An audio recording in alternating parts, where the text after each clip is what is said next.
commencions cet échange sur la perception mondiale de la COP26, de ses résultats, de ses ambitions. Et je voudrais remercier tous nos partenaires qui sont ici présents. Je salue naturellement l'ensemble des représentants de la Fondation Prospective et Innovation qui a organisé ce webinaire et dont le directeur, Monsieur De Gallet, nous fera la synthèse de vos questions tout à l'heure pour vous permettre de répondre à vos interrogations. La Fondation Prospective et Innovation a, vous le savez, un certain nombre de thèmes sur lesquels elle est aujourd'hui engagée, et dans sa réflexion de géopolitique, il va de soi que nous sommes toujours très intéressés par ce qu'on peut présenter comme la suite des accords de Paris, c'est-à-dire cette nouvelle pensée mondiale de la planétisation, nous appelons cela comme ça, qui aujourd'hui est à la fois un grand sujet de consensus dans les sociétés civiles, mais aussi un sujet politique de première importance. Et donc, pour débattre de ces sujets, nous avons réuni ici plusieurs continents. L'Amérique est représentée par Maître Olivier Piton, que je salue et qui va s'exprimer dans quelques instants, et notre ami André Chien, qui est le vice-président du comité France-Chine, qui lui est à Pékin, exprimera le regard de l'Asie et de la Chine sur cette COP26. Alexandre Bordes, lui, parlera plus avec sa vision européenne des sujets, chacun pouvant naturellement élargir comme il le souhaite cette réflexion. Et puis, nous aurons en ligne dans quelques instants Madame la ministre de Madagascar, Madame Harini Rina, qui va nous rejoindre dans quelques instants. Donc, il s'agit pour nous non pas de refaire, je vois que Madame la ministre est en ligne maintenant, je la salue, je la remercie beaucoup d'être avec nous, et donc elle a son regard et son expertise de son pays Madagascar, mais en même temps nous l'interrogerons sur le regard africain de cette COP26, puisque bien sûr il est clair qu'il s'agit là d'un sujet qui est pour l'Afrique est aussi déterminant, sachant que l'Afrique est particulièrement exposée à ces différents sujets.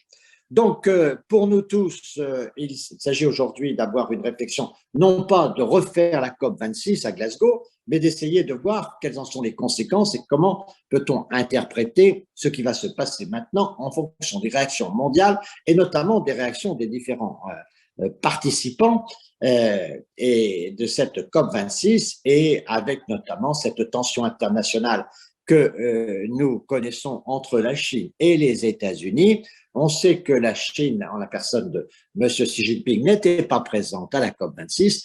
Néanmoins, la délégation chinoise était, m'a-t-on dit, à plusieurs reprises, particulièrement active. Donc, nous entendrons et les uns et les autres sur ce sujet. Ce que je voudrais dire simplement en introduction, c'est que non seulement on voit bien qu'il y a des batailles, d'une certaine manière, d'interprétation de cette COP26, ceux qui nous disent très clairement que c'est un échec parce que l'urgence n'est pas suffisamment prise en compte et que les accords de Paris ne semblent pas être aujourd'hui en ligne, et ceux qui sont quand même observateurs d'un consensus mondial qui avance assez fortement sur l'ensemble de ces sujets et qui finalement voit bien que ce qui était une réflexion absente il y a une quinzaine, une vingtaine d'années dans les sphères de la gouvernance mondiale, aujourd'hui est un sujet dominant et qu'en soi, c'est une forte mobilisation. Et donc, ça peut être un succès de mobilisation, même si c'est un échec aujourd'hui dans la lignée de l'accord de Paris. Donc, les débats sur ces sujets sont assez passionnants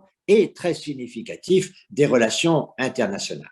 Chers amis qui vous êtes connectés à ce webinaire de Fondation Prospective et Innovation, vous pourrez vous exprimer naturellement. Vous avez un petit signal sur votre écran qui vous permet de poser les questions et l'ambassadeur De Gallet nous en fera le compte-rendu pour que nous puissions répondre à vos interrogations. Donc, ce que je vous propose, c'est que nous commencions par le point de vue américain, puis on passera à la Chine, puis ensuite nous aurons le commentaire de l'Europe et Madame la ministre, elle nous dira à partir de ces exposés qui ont été faits et de ses propres convictions. Quelle est sa situation vue de Madagascar et vue de l'Afrique? Donc, pour débuter, et pour un petit temps de parole assez court, monsieur et cher maître Piton, je vous demande à peu près 10 minutes d'intervention sur la perception américaine de ces résultats de Glasgow et de la COP26. You have the floor, dit Olivier. Merci beaucoup, Monsieur le Premier ministre, Madame la Ministre, chers amis. Tout d'abord, merci beaucoup de l'invitation de la Fondation Prospective et Initiative d'organiser ce webinaire, en particulier en mettant en présence des personnes qui ont une perception probablement différente, voire complémentaire, sur la COP26 et sur ce qui s'y est passé, sur les objectifs et les stratégies qui étaient sous-jacentes. Concernant les États-Unis, donc vous le voyez ici, il fait un petit peu nuit, donc il est un peu plus de 2h40 du matin. Merci beaucoup d'être avec toi à cette heure-là. Le café aide énormément, et surtout pas le café américain d'ailleurs. La première des choses qui était extrêmement importante pour les Américains était d'abord, et comme toujours avec les Américains, d'ordre de politique intérieure. C'est-à-dire que le premier défi de l'administration Biden était de rompre, aussi bien dans les symboles que dans la réalité, dans l'action, avec l'administration précédente. Et c'est là-dessus que Joe Biden, dès son entrée en fonction, au mois de janvier de cette année, a clairement rappelé que l'objectif des États-Unis était non seulement de réinvestir, de se réapproprier la COP26 et la lutte contre le réchauffement climatique, mais d'en prendre d'une certaine manière le leadership. C'était extrêmement clair dans les propos de Joe Biden. Il ne s'agissait pas simplement de retourner, de revenir dans le concert des nations à travers la COP26, la COP26 qui était en préparation à ce moment-là, mais de s'imposer comme le leader naturel, et j'expliquerai tout à l'heure pour quelles raisons il le fait, ou il l'avait fait, comme leader naturel dans la lutte contre le réchauffement climatique. Ça, c'est le premier point. Et là-dessus, incontestablement, le succès est réel, puisque non seulement les Américains ont effectivement complètement réinvesti le domaine de la lutte en faveur, ou plutôt contre le changement climatique, mais en même temps, Joe Biden, en étant présent à Glasgow et en filigrane, en critiquant l'absence de Xi Jinping, ça ce sera le deuxième aspect de la stratégie américaine, cherchait véritablement à s'imposer comme leader naturel, y compris devant les Français qui étaient acteurs en particulier lors de la COP21. Donc ça, c'est le premier point. Symboliquement, effacer l'administration précédente et s'imposer comme acteur incontournable, principal, leader dans le domaine du réchauffement climatique. Maintenant, il y a eu incontestablement des avancées au sein de cette COP26 du côté américain. La première avancée a été la reconnaissance de fait du maintien du critère du non-dépassement des 1,5 degrés d'augmentation de la température entre maintenant et les années 2030 à 2050. Deuxièmement, ça a été la reconnaissance du problème, ou de la problématique à la fois du charbon et des énergies fossiles comme principal vecteur d'augmentation de l'effet de serre et qui était le principal problème. Ça, c'était des avancées. La troisième avancée réelle, c'était cet accord signé en dernière minute avec la Chine, cet accord global qui contredisait la politique, la diplomatie menée par les États-Unis agressive vis-à-vis de la Chine, et qui consistait à trouver un terrain d'accord entre les deux superpuissances, sachant que les deux superpuissances génèrent à elles deux plus de 50% du CO2 mondial. Et donc, il était symboliquement extrêmement intéressant de voir Américains et Chinois tenter une approche, tenter, même si les détails étaient assez flous, de proposer une feuille de route pour les 10 à 15 ans qui venaient, en vue d'essayer de régler les problèmes de la planète dans le domaine climatique. Ça, c'est la partie positive. La partie négative, c'est que les Américains ont été les principaux acteurs du refus occidental de participer à ce qu'on a appelé les pertes et dommages, c'est-à-dire la mise en place de dispositifs d'investissement et d'aide et de soutien financier aux pays en voie de développement qui sont les plus touchés par la crise climatique. Et le deuxième aspect, le deuxième échec, c'est que en politique interne, en politique locale américaine, c'est que Joe Biden a échoué à faire adopter son plan climat. Il a réussi à faire adopter son plan infrastructure il y a à peu près une dizaine de jours, mais quand même renié. On est passé de plus de 2200 milliards de prévus à 1200 milliards aujourd'hui, et qui ne concerne pas le domaine climatique. Et la partie climatique a été mise au rencard, tout simplement parce qu'il n'y avait pas de majorité. La majorité au Congrès était trop étroite, trop restreinte, pardon, pour permettre à Joe Biden de réussir à faire adopter son plan. Donc, la première chose que je voudrais dire, c'est que cette COP26 marque le retour des États-Unis en tant que combattant leader autoproclamé de la lutte contre le climat. En politique intérieure, il était important de rompre avec le schéma précédent, l'administration précédente. Néanmoins, même si des avancées, notamment dans la reconnaissance du charbon, ont été extrêmement importantes, globalement, on peut dire que les États-Unis ne se sont jamais mis dans la situation de se mettre, on va dire, financièrement en danger.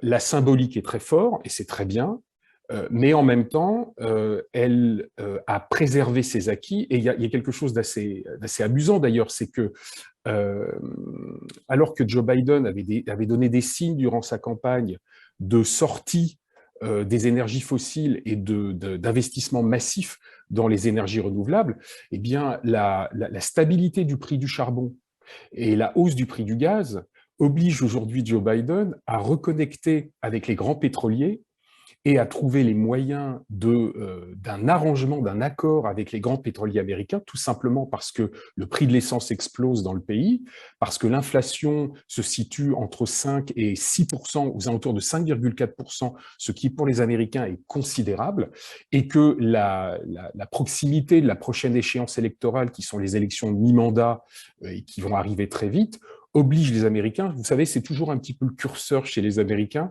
le prix de l'essence. Et le prix de l'essence est bien trop élevé pour la ménagère, pour le ménage américain, pour que l'administration Biden soit réellement, comment dirais-je, tranquille quant aux échéances électorales.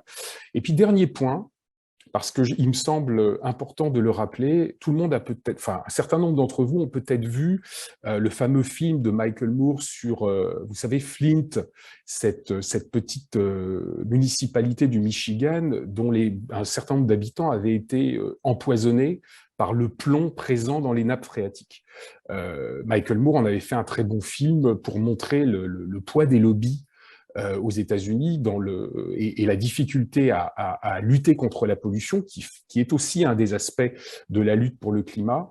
Ben, la bonne nouvelle, c'est que il y a quelques jours, les tribunaux américains ont octroyé 600 millions de dollars, ce qui est une somme absolument, enfin jamais vue, considérable dans ce cas-là, pour dédommager les victimes. Donc la société civile américaine est tout à fait consciente de la difficulté de devoir gérer et traiter clairement et concrètement la problématique du réchauffement climatique, de la lutte contre la pollution, de la lutte, de la mise au banc du charbon et des énergies fossiles. En même temps, la problématique américaine, c'est que le seul moyen aujourd'hui de pouvoir maintenir pour les ménages, pour les familles, des prix à l'énergie qui soient relativement stables, c'est paradoxalement de continuer à investir dans le pétrole et à conserver les usines au charbon. Donc, on a toujours une espèce d'ambivalence, on a une vraie volonté politique qui pour l'instant est plus symbolique qu'autre chose, mais elle est importante, en particulier dans l'accord signé avec les Chinois je crois que c'était le 10 novembre, et d'un autre côté, le principe de réalité qui fait qu'un gouvernant doit être en mesure aussi de répondre aux besoins immédiats de la population.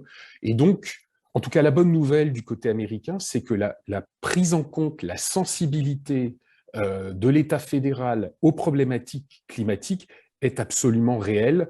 Et prenons le verre à moitié plein, même si c'est une tasse de café, et estimons qu'en fait, depuis quelques semaines, depuis quelques mois aux États-Unis, nous allons plutôt dans la bonne direction. Voilà, j'espère que je n'ai pas été trop long. Merci beaucoup, et notamment de cette intervention particulièrement claire en pleine nuit. Ça doit vous rappeler votre jeunesse de conseiller parlementaire et des séances de nuit. Mais je vous remercie beaucoup sur cette intervention qui nous montre bien à la fois l'émergence de la société civile et l'importance des sociétés, et donc des questions de politique intérieure, et en même temps des questions de gouvernance mondiale.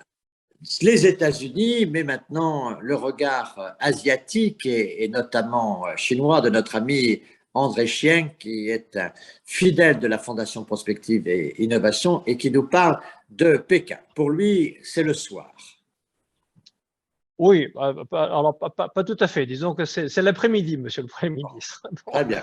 Mais merci de me passer la parole. Alors écoutez, je vais commencer tout de suite par évacuer la question de l'absence de Xi Jinping à Glasgow. Oui. Puisque c'est un événement qui, comme vous le savez, a mobilisé l'attention de beaucoup de monde, et notamment de Joe Biden. Alors, je vais dire tout de suite, carrément, la cause principale est une cause sanitaire. Bon. C'est-à-dire que vous savez que la Chine donc, est sans doute le dernier pays au monde à prôner la politique dite de zéro Covid. Et cette politique zéro Covid fait que quand il s'agit de l'empereur, Xi Jinping, donc c'est un véritable cordon sanitaire qui est autour de lui. Et d'après ce que nous savons, donc M. Xi Jinping n'a pas été vacciné. Par conséquent, il faut véritablement qu'il soit absolument exempt de toute infection. Alors, et on le voit bien, depuis le mois de février 2020, c'est-à-dire depuis presque 2 ans maintenant, il n'est pas sorti de Chine. Et non seulement il n'est pas sorti de Chine, mais bien qu'il se déplace assez fréquemment à l'intérieur du territoire chinois, il ne participe à aucune manifestation dans laquelle il y a des étrangers. C'est-à-dire qu'il y a quelques semaines de cela, il y a eu une grande conférence qui s'est tenue à Pékin avec des diplomates étrangers. Donc, il a trouvé que c'était suffisamment important pour y apparaître. Donc, il a, en visioconférence, fait un discours, bon, alors qu'il était à 2 kilomètres de là. C'est-à-dire que, et c'était à Pékin. Donc, on voit bien que, véritablement, la cause principale de son absence est une cause sanitaire.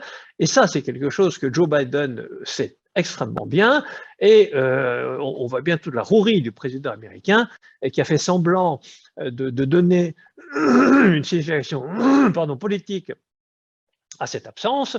Alors, je n'irai pas jusqu'à dire qu'il n'y avait aucune préoccupation politique, je n'en sais rien, mais il a fait semblant d'ignorer, enfin je parle du président américain, d'ignorer toute la problématique sanitaire. Bon, donc, vous me direz, c'est de bonne guerre. Alors maintenant, passons un peu aux choses sérieuses. Donc, est-ce que, dans le fond, pour le fond du problème, la Chine et les Chinois s'intéressent à ces questions du réchauffement climatique et qu'est-ce qu'ils en pensent? Eh bien, la première constatation que je ferai est de dire que les Chinois ne font pas véritablement de différence entre le changement climatique, la protection de l'environnement et le maintien de la biodiversité. C'est-à-dire que tout ceci fait partie d'un même ensemble et, j'allais dire, pour le montrer, rien de mieux que de se référer au texte, et le texte le plus récent est la fameuse résolution qui a été adoptée lors du 6e plénum du Comité central.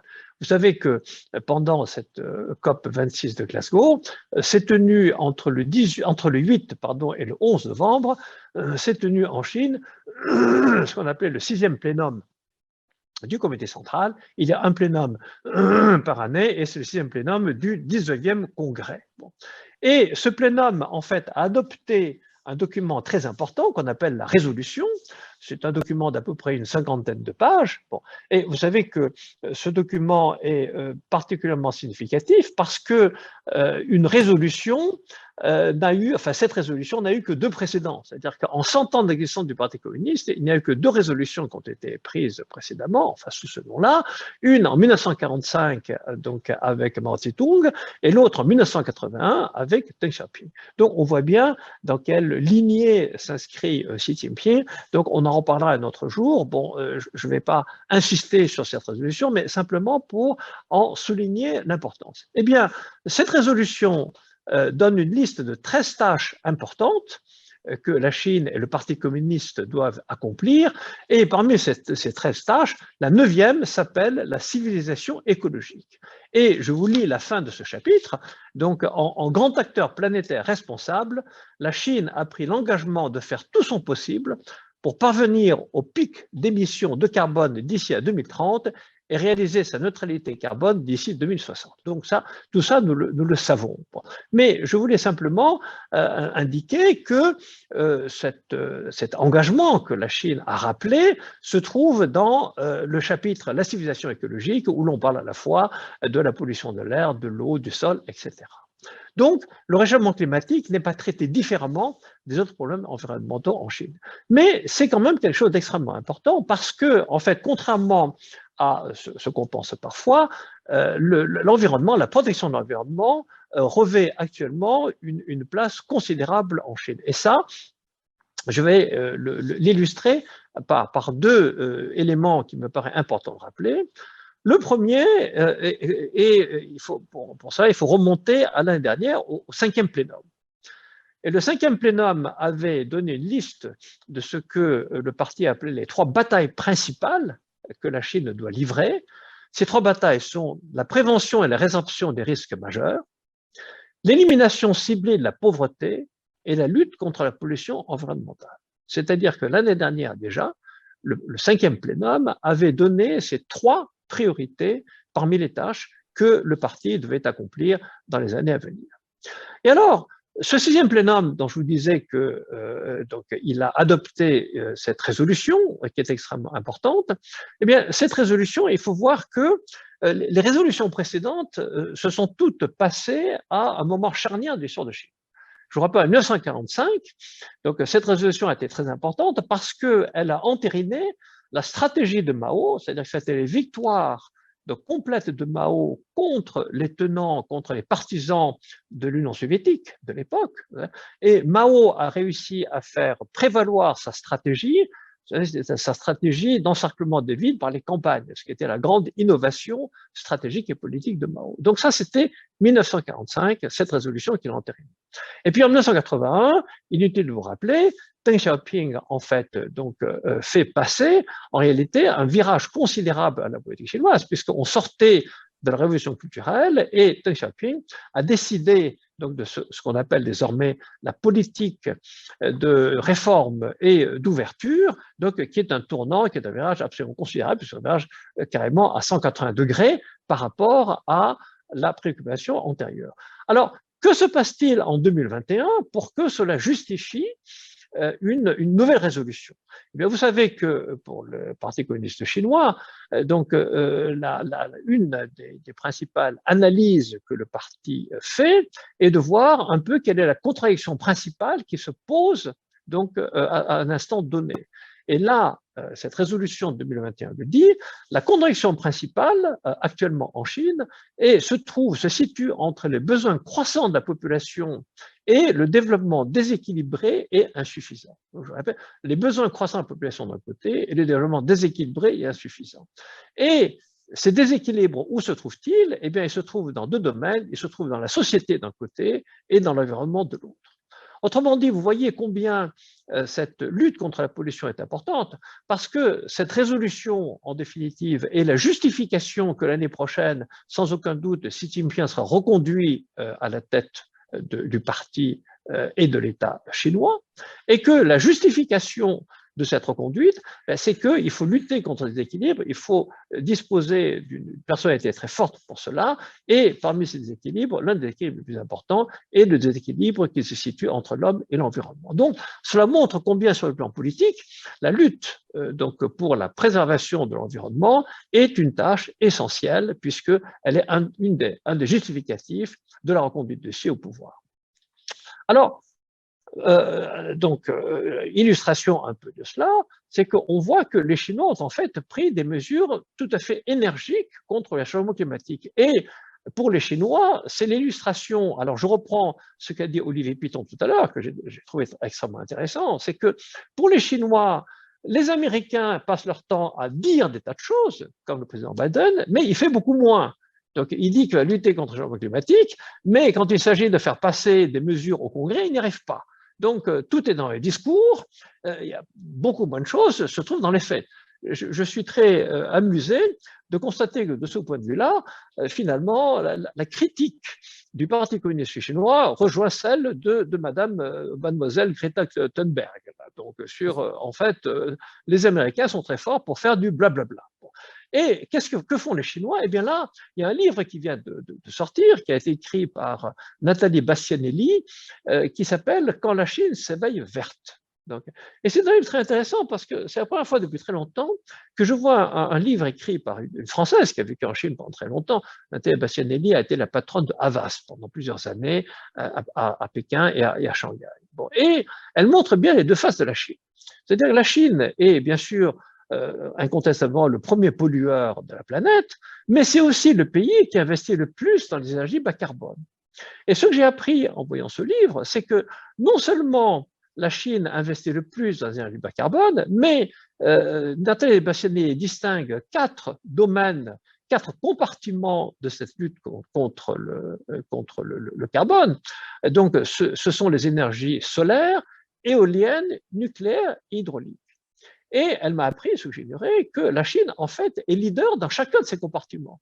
C'est-à-dire que non seulement c'est celle qui investit le plus, et combien investit-elle? Eh bien, elle investit chaque année 100 milliards de dollars dans ces énergies, ce qui, d'après les calculs toujours de Mme Bastianelli, représente le double de ce que les États-Unis investissent. Donc, on revient un peu à ce que je disais tout à l'heure, les États-Unis sont très forts pour faire de la promotion, pour faire du blablabla, mais dans la réalité, ce sont les Chinois qui investissent 2 fois plus. Donc, et on voit bien que cette lutte contre le réchauffement est vraiment prise au sérieux, parce que vous vous rappelez qu'au 3e trimestre de cette année, la croissance chinoise a beaucoup baissé, puisqu'elle n'a atteint que 4,9%. Donc tout le monde s'est dépouillé en disant ben, c'est inouï, puisque depuis 30 ans, la Chine n'a jamais connu une croissance aussi faible. Mais une des raisons pour lesquelles la Chine a connu une croissance aussi faible, ben, c'est parce qu'il y a eu des coupes d'énergie tout à fait énergiques, parce que beaucoup de provinces avaient atteint leur quota et qu'ils ont, de leur propre volonté, coupé l'énergie, ce qui a évidemment coupé toute une série de productions industrielles. Et finalement, cette politique de coupure d'énergie s'est assouplie tout à fait récemment par le fait que la Chine a eu recours à nouveau davantage au charbon. Pourquoi? Eh bien parce que le parti n'a pas voulu mécontenter la population, puisqu'on entre dans un hiver qui est assez rigoureux, et que là, donc, il ne pouvait pas se permettre de faire frigorifier une bonne partie de la population chinoise. Le troisième élément sur lequel je voudrais dire quelques mots, c'est que la Chine ressent une très grande injustice dans le jugement que porte le monde à son égard. Alors pourquoi? Ben, très rapidement, parce que ce sont des choses qui sont très connues. D'abord, statistiquement, la Chine n'arrête pas de répéter qu'elle est certes le premier pollueur, mais si on regarde par habitant, on voit bien que la pollution qu'elle émet est bien moindre que celle des États-Unis, par exemple. Bon. Alors, je crois qu'elle se situe à peu près par habitant au niveau de l'Union européenne. Donc, elle est peut-être un peu au-dessus de l'Union européenne, mais par rapport aux États-Unis, en tout cas, elle est bien au-dessous.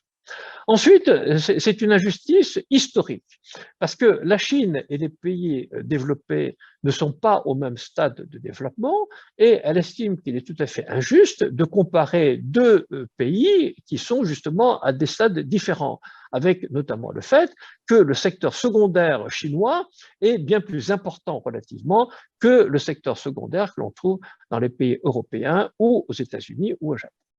Troisièmement, dans le partage du travail, et ça les Chinois le rappellent sans cesse, ils disent, bon, vous êtes, enfin, quand ils s'adressent aux pays développés, ils disent, vous êtes quand même gonflés, excusez-moi cette expression, parce que les pays développés ont arrêté leurs industries les plus polluantes depuis très longtemps et les ont délocalisées dans les pays émergents, et notamment en Chine. Et maintenant que c'est la Chine qui, effectivement, par ce partage du travail, entreprend de fournir les produits donc, qui dégagent la pollution la plus importante. Alors, au nom de la transition énergétique, les pays européens, et l'Union européenne en particulier, veut fermer ses frontières, donc, alors que la Chine n'a pas du tout amorti les investissements qu'elle a consentis pour pouvoir fabriquer les produits que l'Europe et les États-Unis ne voulaient plus fabriquer. Autrement dit, là aussi, il y a une injustice extrêmement forte. Donc, il y a un ressentiment très, très, très fort de ce côté-là des Chinois qui trouvent que la situation est assez injuste. Alors, je terminerai par un quatrième point qui me paraît extrêmement important, et là, je rejoins ce qu'a dit tout à l'heure Olivier Piton et qui me paraît extrêmement intéressant. Les Chinois sont quand même très intéressés par le climat parce que c'est devenu le seul canal de discussion non conflictuelle entre la Chine et les États-Unis. Et on a bien vu que cette espèce d'accord qui a été trouvé au dernier jour de Glasgow entre la Chine et les États-Unis, donc a un contenu qui est pratiquement vide. Il n'y a aucun engagement fort et concret qui ait été inscrit dans cet accord, mais le seul intérêt, le grand intérêt de cet accord, c'est qu'il existe. Et que, au fond, la Chine et les États-Unis ont décidé de se parler. Et ça, c'est extrêmement important. Et de mon point de vue, c'est extrêmement porteur d'espoir parce que les deux pays se rendent compte qu'il est important de garder un canal de communication parce que sinon, les sujets conflictuels donc sont de plus en plus importants. Et pour garder ouvert ce canal, il faut bien qu'un certain nombre de progrès soit fait. Autrement dit, on a une espèce, enfin on peut l'espérer, un espèce de cercle vertueux qui d'un côté incite la Chine et les États-Unis à dialoguer, à toujours dialoguer pour maintenir un canal de communication ouvert. Et pour que ce dialogue puisse se faire, il faut bien que tous les deux puissent avancer dans la voie de lutter contre le changement climatique. Voilà, Monsieur le Premier ministre, les 4 points que je voulais aborder. Merci beaucoup, André Schenck. Donc, une vision globalement mitigée sur les résultats de Glasgow, un accord relativement vide, mais en même temps une force qui est celle d'exister, mais surtout dans ce climat de tension avec les divergences que vous avez exprimées, on voit que c'est le canal de discussion entre la Chine et les États-Unis, et de ce point de vue-là, en effet, les choses sont très importantes. Alors, peut-être maintenant, passons avec M. Borde à une vision plus européenne, société civile que vous représentez notamment, entrepreneur. Vous pouvez nous donner votre sentiment sur ce bilan de la COP26 et le regard que porte le monde sur le résultat de cette étape de la gouvernance mondiale. Vous avez la parole, M. Borde. Donc, je voulais vous remercier effectivement et remercier la Fondation pour son invitation et vous dire en effet que je vais donner le point de vue de la société civile, d'un entrepreneur. On a accompagné un certain nombre de pays en amont de la COP, une quinzaine, et en travaillant activement avec les différents pays européens pour accompagner les pays du Sud essentiellement. Mais ce que je veux commencer par faire, c'est effectivement vous dire quel est le sentiment de l'Europe par rapport à cette COP. Alors d'abord, elle avait lieu en Europe, au Royaume-Uni. Elle avait été bien préparée par les Britanniques. Il y a eu un petit couac au début dans la mesure où Boris Johnson aurait souhaité qu'elle soit présidée par David Cameron et il a refusé cette proposition. Mais par ailleurs, toute la diplomatie britannique s'est mise en branle très tôt pour assurer le succès de la COP. Alors, de ce point de vue-là, on peut dire que l'Europe est restée fidèle à sa stratégie. Fidèle à sa stratégie, c'est-à-dire qu'elle est arrivée bien préparée. C'est aussi le cas, évidemment, de l'Union européenne, des 27, avec pour objectif de continuer sa feuille de route, c'est-à-dire de continuer à être le bon élève de la classe, bien préparé en termes de méthode, d'ambition, une approche cohérente et homogène au fil des COP. C'est-à-dire qu'on sait que, depuis déjà plusieurs années, l'Europe a cette ambition forte dans le domaine du climat. Au niveau des négociations, elle a été menée par Frans Timmermans, qui est le vice-président, le premier vice-président de la Commission européenne en charge du pacte vert, et les chefs d'État des différents pays de l'Union européenne ont fait le déplacement à Glasgow pour décliner tous ensemble la position européenne pour faire de l'Europe le premier continent. C'est ça véritablement le message, le premier continent neutre pour le climat d'ici à 2050. Alors, comment ça se présente comment je vais rentrer un petit peu plus dans certains aspects techniques, dans la mesure où, effectivement, pour l'Europe, c'est un sujet qui est déjà très approfondi. On est moins dans les effets d'annonce, mais on est dans la substance.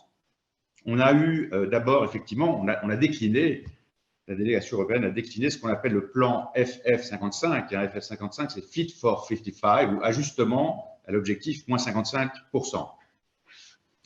Ce plan, qui a été adopté en juillet 2021, il comporte 14 mesures phares. Je ne vais pas les décliner ici, mais il s'agit ni plus ni moins pour les États membres de réduire leurs émissions d'au moins 55% d'ici à 2030 par rapport à 1990. Donc, c'est une étape qui doit mener l'Europe à la neutralité carbone en 2050, et une étape importante compte tenu de l'urgence. Alors, parmi toutes ces mesures de ce plan FF55, je pense qu'il y en a deux qui sont particulièrement importantes et qui étaient particulièrement importantes avant à Glasgow, alors, et qui touchent au marché du carbone. Le premier, c'est le système d'échange de quotas qui existe en Europe depuis 2005, donc c'est maintenant, on a 15 ans de recul et on sait qu'il fonctionne. Juste pour vous donner une indication, aujourd'hui, le prix de la tonne de carbone sur ce marché des quotas d'émissions de CO2, il est 70 €, ce qui est un prix très élevé. À un moment, ça a été critiqué en disant que ce n'est pas un signal prix suffisamment élevé. 70 €, c'est considérable. L'autre mesure importante de ce plan FF55, c'est la taxe carbone aux frontières. C'est un sujet qui fâche, évidemment, qu'on appelle dans le jargon européen le mécanisme d'ajustement carbone aux frontières, et on ne savait pas très bien comment les autres pays allaient réagir. Vous savez que c'était un sujet de tension. Alors, au final, on peut dire que c'est plutôt une satisfaction, c'est la satisfaction qui domine côté européen, notamment parce qu'il y a eu des avancées sur l'article 6, la mise en œuvre de l'article 6 de l'accord de Paris, qui porte précisément sur le prix du carbone. Et ça, c'est un vrai sujet de satisfaction pour les Européens, compte tenu de ce que je disais précédemment, c'est-à-dire ces mesures sur le prix du carbone qui est de 70 € sur le marché des quotas et la volonté d'introduire cette taxe carbone aux frontières. Alors, autrement dit, la pédagogie a été importante et elle a fonctionné. La délégation européenne a passé beaucoup de temps, aussi, également les parlementaires qui étaient menés par Pascal Canfin au niveau du Parlement européen, ont passé beaucoup de temps à expliquer quelle était la raison pour laquelle on voulait introduire cette taxe carbone aux frontières. Ce n'était pas du tout une taxe liée à des sujets de protectionnisme, mais au contraire, c'était quelque chose que tout le monde devait mettre en place, y compris les autres pays. C'était ça un petit peu le message. Alors, ça va porter cette taxe carbone aux frontières sur, au départ, quelques secteurs, l'électricité, le fer, le ciment, à partir de 2023. Et on a vu dans la négociation qu'il y avait une certaine souplesse, une ouverture d'esprit de la part des Européens pour faire passer cette pilule de la taxe carbone aux frontières. Alors, à la fin, on s'est, malgré, je dirais, un sentiment mitigé, on s'est aperçu que on a vu que un certain nombre de ministres et de chefs d'État européens se sont dit satisfaits. La ministre allemande de l'Environnement a salué un moment véritablement historique à l'issue de la COP. C'était le même son de cloche du côté de la présidence slovène par la voix de son ministre de l'Environnement. Donc, il y a plutôt une satisfaction du côté des Européens. Bon, ça, c'est le côté positif des choses. Il y a tout de même un certain nombre d'aspects plus nuancés, avec un certain nombre de crispations. D'abord et toujours, j'allais dire, entre les pays membres de l'Union européenne, avec sans surprise le problème de la Pologne. Alors, s'agissant du cas polonais, d'abord, il y a eu quelque chose qui était un peu fâcheux, à mon sens, c'est qu'il y a eu, je pense, une forme d'instrumentalisation de la COP26 par le gouvernement polonais à propos de l'impasse sur l'état de droit. Ce sujet qui est un sujet de tension forte entre pays de l'Union. Le ministre polonais, depuis Glasgow, n'a pas hésité à parler de chantage de l'Union européenne à propos du blocage du versement des 57 milliards d'euros du fonds de relance, en prétextant que cela entravait les efforts de la Pologne à atteindre ses objectifs climatiques, ce qui est c'est un peu douteux comme positionnement. On aurait pu préférer qu'il ne profite pas de sa présence à Glasgow pour parler de ce sujet-là. Alors, l'autre aspect, et je ne sais pas pour parler uniquement de la Pologne, mais évidemment, la Pologne, c'est aussi un pays, 70% de la production d'électricité en Pologne provient du charbon. Et donc, le sujet, c'est un sujet ancien et compliqué au sein des pays membres, quant à la contrainte et à cet objectif de neutralité bas carbone, zéro carbone à l'horizon 2050. Et à cet égard, il y a eu aussi un peu une attitude qui a été critiquée sur la question du charbon, parce que notamment la Pologne a fait partie des signataires de cette déclaration sur la question de la transition du charbon vers l'énergie propre. Alors, sans entrer dans le détail, il s'agit pour tous les pays signataires, on a eu 190, de s'engager à éliminer le charbon pour les pays, pour les grandes économies, durant la décennie 2030 et pour le reste du monde durant les années 2040. Et alors, quelques heures après la signature de cette déclaration par la Pologne, Varsovie a dû clarifier sa position en faisant savoir qu'elle ne se considérait pas comme une économie majeure, alors qu'elle est membre de l'Union européenne et de l'OCDE, mais qu'elle faisait partie de l'autre catégorie du reste du monde, et que donc pour elle, la transition vers le zéro carbone, ça n'aura lieu que pas avant 2049, donc vraiment au dernier moment. C'était aussi quelque chose qui était un peu regrettable de la part de la Pologne. L'autre sujet le plus important, plus significatif de mon point de vue, c'est la crispation qui a porté sur la finance climat. Ça a été évoqué par les précédents intervenants, notamment Olivier Piton, c'est-à-dire que les pays vulnérables, effectivement, ont fait savoir que le compte n'y était pas en termes de finance climat et en gros que les pays du Nord ne respectaient pas leur engagement pris en 2009 à l'époque, la COP 15 de Copenhague. Ce sont les fameux 100 milliards de dollars promis pour 2020. Et je pense que Madame la ministre va en dire un mot après. Alors, comment a réagi l'Europe? Naturellement, elle a fait amende honorable. Elle a reconnu ce déficit de financement, à peu près de 20 milliards de dollars, et avec un engagement d'y remédier pour atteindre ces 100 milliards en 2025. Mais ceci reste encore un peu flou. Il y a eu un consensus sur le financement de l'adaptation, le doublement du financement de l'adaptation au changement climatique, mais on n'a pas beaucoup de détails sur comment on va y parvenir. L'autre sujet important qui a aussi été évoqué précédemment, c'est le sujet des réparations. Alors ça fait l'objet aussi de tensions, ce qu'on appelle les pertes et dommages. En clair, le groupe des 77, des pays les moins avancés, les pays du Sud, également les pays émergents, a mis sur la table une proposition pour créer un mécanisme spécifique pour la prise en compte de ces dommages qui a été purement et simplement, qui a fait l'objet d'une plainte de non-recevoir de la part des États-Unis, mais aussi de l'Europe. C'est un peu la boîte de Pandore. Donc, de ce point de vue-là, c'est encore, il y a beaucoup de sujets qui ont fâché et on n'a pas encore trouvé de solution. Là, sur cet aspect-là des réparations, même chose. La seule décision qui a été prise, ça a été de renforcer ce qu'on appelle le réseau de Santiago, c'est-à-dire un soutien aux pays du Sud pour traiter ce sujet des pertes et dommages, mais il n'y a pas grand-chose de plus. Voilà. Donc, en conclusion, je pense que le bilan est plutôt positif d'un point de vue européen pour les délégations, même s'il y a encore de sérieux trous dans la raquette. Et évidemment, la prochaine grande étape, c'est la COP 27 qui se tiendra à Sharm el-Sheikh. Et pour les Européens, c'est une COP qui va se tenir sur le continent africain. Et on peut déjà prévoir que la pression sera encore plus forte pour trouver une solution au déficit de financement en faveur des pays du Sud, car aujourd'hui, il ne comptait pas. Donc voilà ce que l'on peut dire. L'autre aspect, dernier aspect en conclusion, c'est le point de vue des opinions publiques. Alors, on sait aussi, c'était en Europe, et donc les opinions publiques européennes étaient très représentées, sont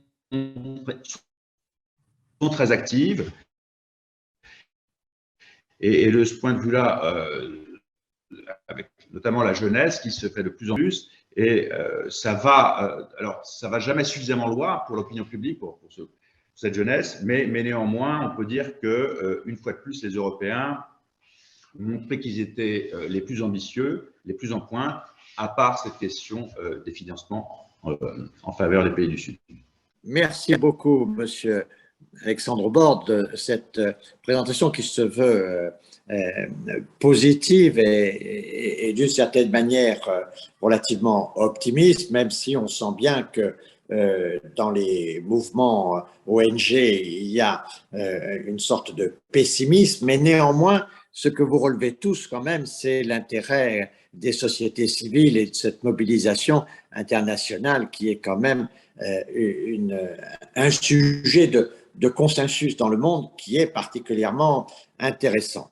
Alors, Madame Rina, excusez-moi de prononcer votre nom avec quelques difficultés, mais je voudrais vous dire toute notre gratitude de vous avoir ici. Vous êtes ministre du gouvernement de Madagascar. Vous êtes dans votre compétence environnementale, dans cette action gouvernementale, et vous avez naturellement un rôle de première ligne en Afrique pour porter des sujets que vous connaissez bien et qui sont particulièrement déterminants pour l'avenir de Madagascar, mais aussi naturellement pour l'avenir africain.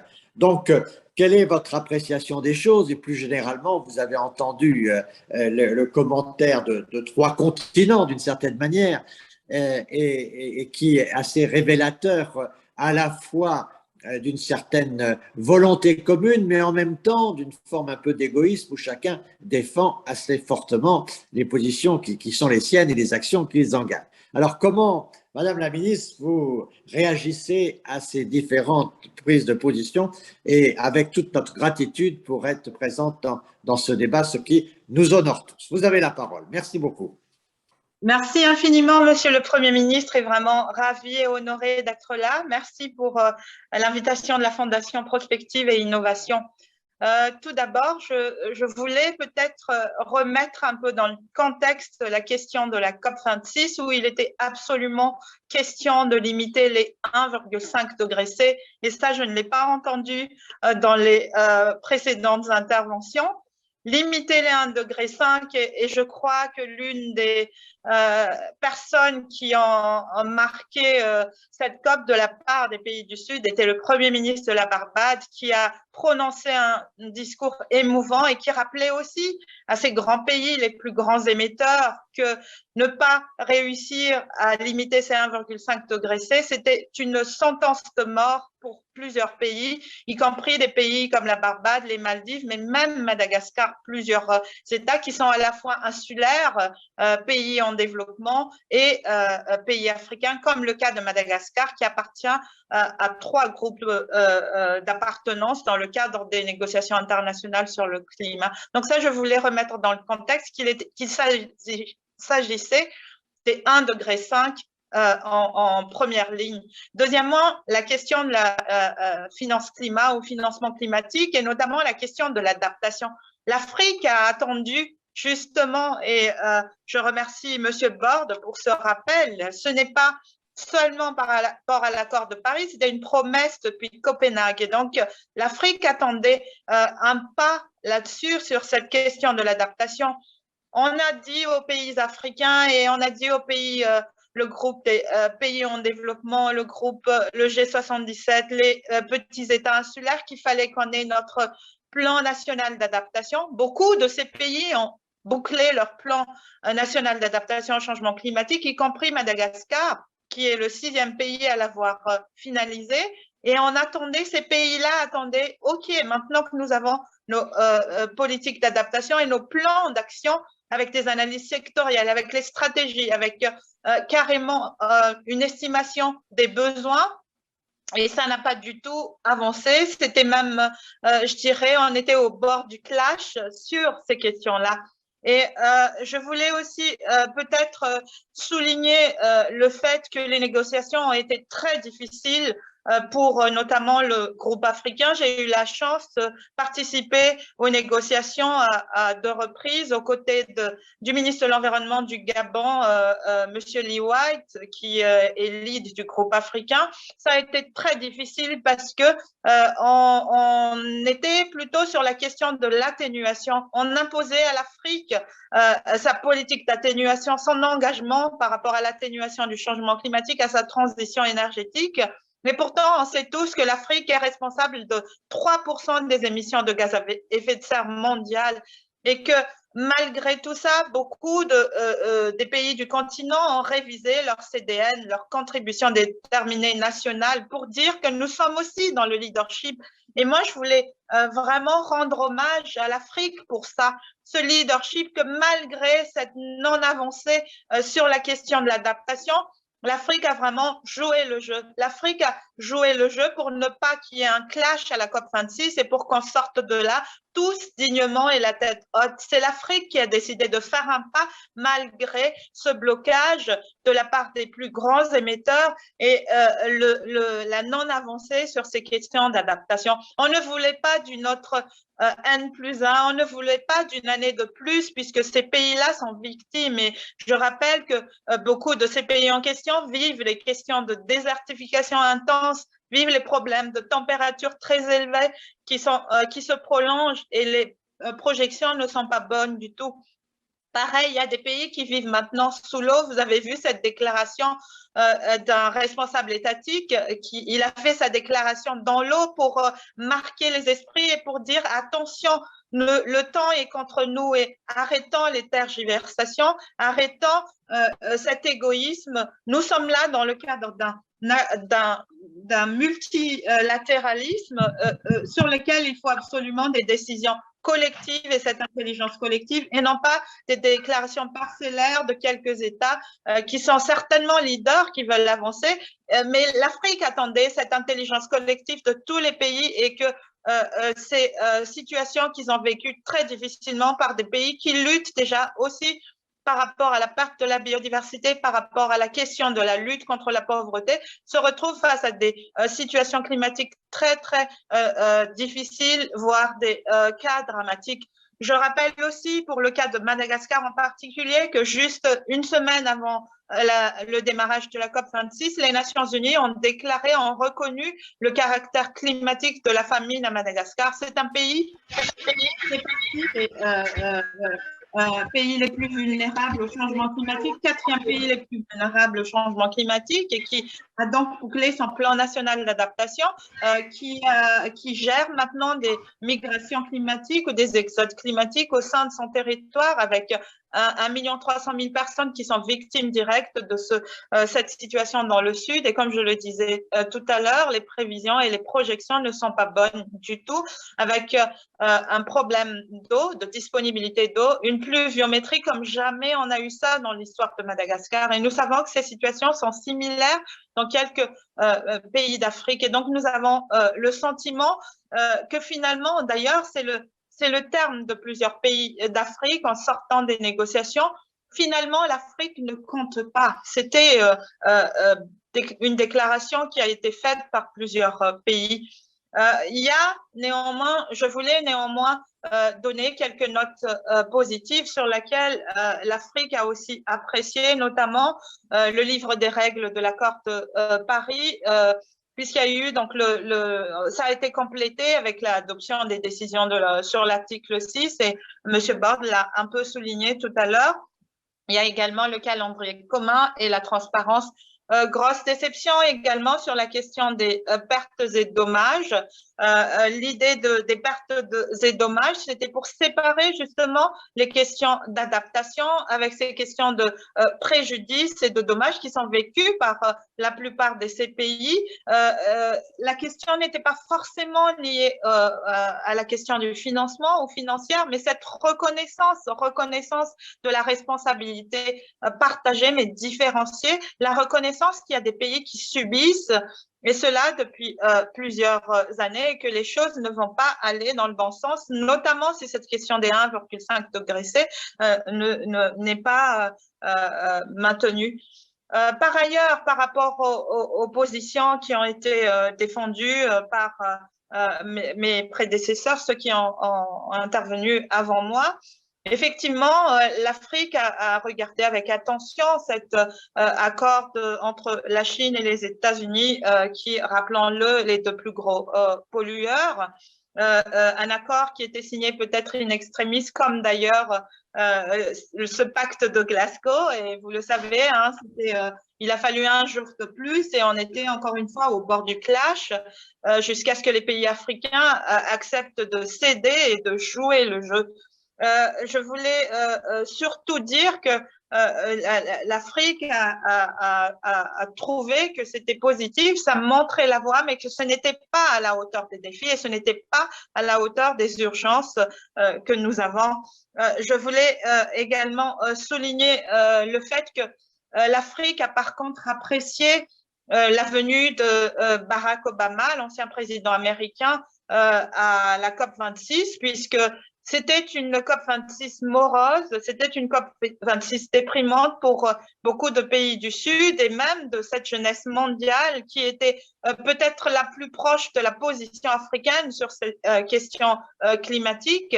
L'arrivée d'Obama a un peu réveillé l'optimisme, mais surtout, c'était le seul, on va dire, c'est un ancien chef d'État, mais c'était la seule personnalité qui a vraiment parlé de l'adaptation des pays du Sud, qui a clairement dit qu'il fallait absolument qu'on avance sur ces questions de financement climatique. C'est le seul qu'on a vraiment entendu, en tout cas de la part des pays les plus grands émetteurs, à avoir prononcé très clairement et explicitement qu'il fallait qu'on avance et qu'on aborde cette question du financement climatique. Sur la question du charbon et de l'énergie fossile, l'Afrique a accueilli ça avec optimisme. Encore une fois, ça montre la voie.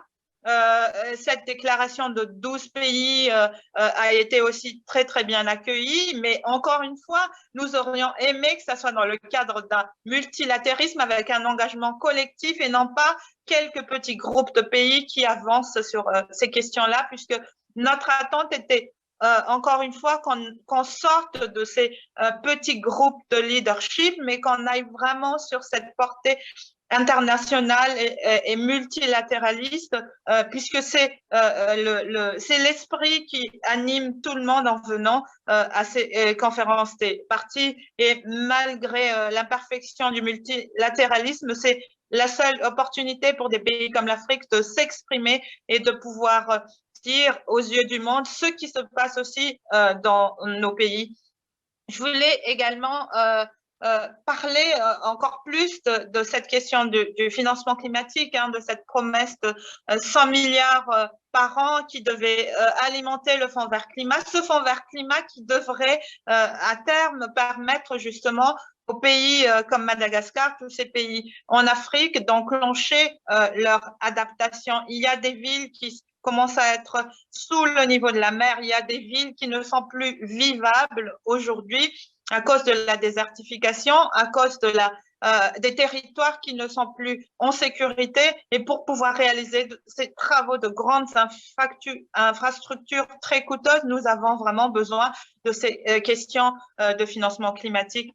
Enfin, l'espoir pour l'Afrique, c'est cette COP27. Elle sera africaine et je crois que l'Afrique sera au rendez-vous pour ne plus lâcher comme à la COP26, mais tenir par rapport à ces revendications qui sont tout à fait légitimes et qui sont encore une fois très urgentes. On ne peut plus reporter encore une année de plus ou 5 années de plus ces questions-là. Et je crois que le message fort qui était délivré par l'Afrique et le groupe des pays en développement, c'était de dire aussi qu'un monde où 2/3 des pays se retrouvent dans une injustice climatique et dans une situation très difficile pour leur propre évolution économique, pour leur relance économique, n'est pas durable. Ce n'est pas le monde de demain qu'on doit construire en laissant de côté 2/3 du monde dans cet état-là. Et donc, c'est avec cet esprit qu'on abordera la COP27 qui sera encore une fois africaine et sur laquelle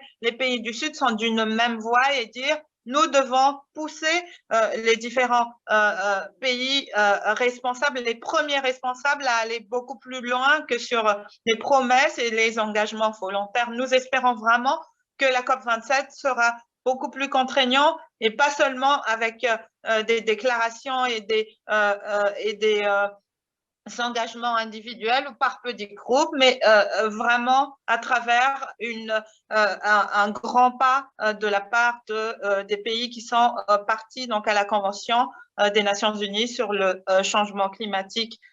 On espère vraiment des décisions bénéfiques pour tout le monde et surtout, la question de la transition énergétique, elle est importante aussi pour les pays africains.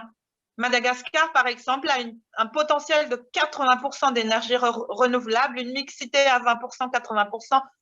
Et nous avons envie de faire ça. Beaucoup de pays d'Afrique ont envie de passer à la transition énergétique, à la mixité énergétique et d'aller vite. Nous avons cette capacité d'aller beaucoup plus vite que beaucoup de grands pays où il a fallu 3 siècles, 300 années pour prendre les leçons.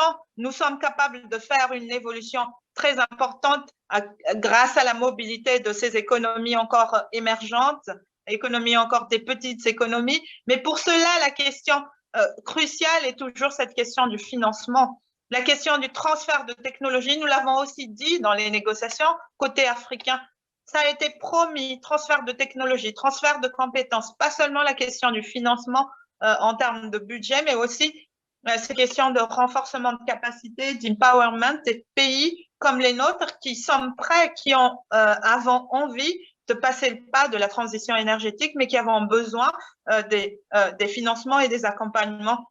Nous n'avons pas la possibilité de subventionner comme beaucoup de pays en Europe ou ailleurs qui avaient fait ce pas-là, mais nous sommes prêts si les grands pays sont là pour nous accompagner, tel que ça a été en tout cas dit dans les précédentes COP. Voilà, en gros, pour résumer, c'est une COP mitigée, mi-figue, mi-raisin. Les pays du Sud sont vraiment il faut rendre hommage aux pays du Sud qui ont joué le jeu pour qu'on sorte tous la tête haute de cette COP et qu'il n'y ait pas de clash. Et l'Afrique a fait ce travail formidable à accepter de reporter à la COP 27 cette question du financement climatique et cette question de l'adaptation qui, encore une fois, touche énormément de pays et on ne peut pas laisser cette planète dans une telle inégalité. Je vous remercie beaucoup. C'est nous qui vous remercions, Madame la Ministre, parce qu'on a vu que vous parliez avec à la fois votre cœur, votre raison, votre détermination et au fond sur toutes les questions géopolitiques, on voit qu'il est très important en effet que le monde prenne conscience qu'une grande partie de son avenir se joue en Afrique, qu'il y a ce leadership aujourd'hui africain à affirmer, mais dont on voit bien qu'il est le premier à être exposé et qu'il est aussi le premier, compte tenu de ce milliard de jeunes qu'il va falloir intégrer d'ici la fin du siècle dans l'économie mondiale. On voit bien qu'il y a là un certain nombre d'urgences et qu'au fond, nous parlons beaucoup de gouvernance mondiale, mais qu'une grande partie des sujets de la gouvernance mondiale sont des sujets qui concernent le développement de l'Afrique. Nous allons revenir dans nos conclusions sur ces questions-là, mais auparavant, je vais donner la parole à Serge de Gallet, qui est à l'écoute de toutes vos interrogations les uns et les autres. Vous êtes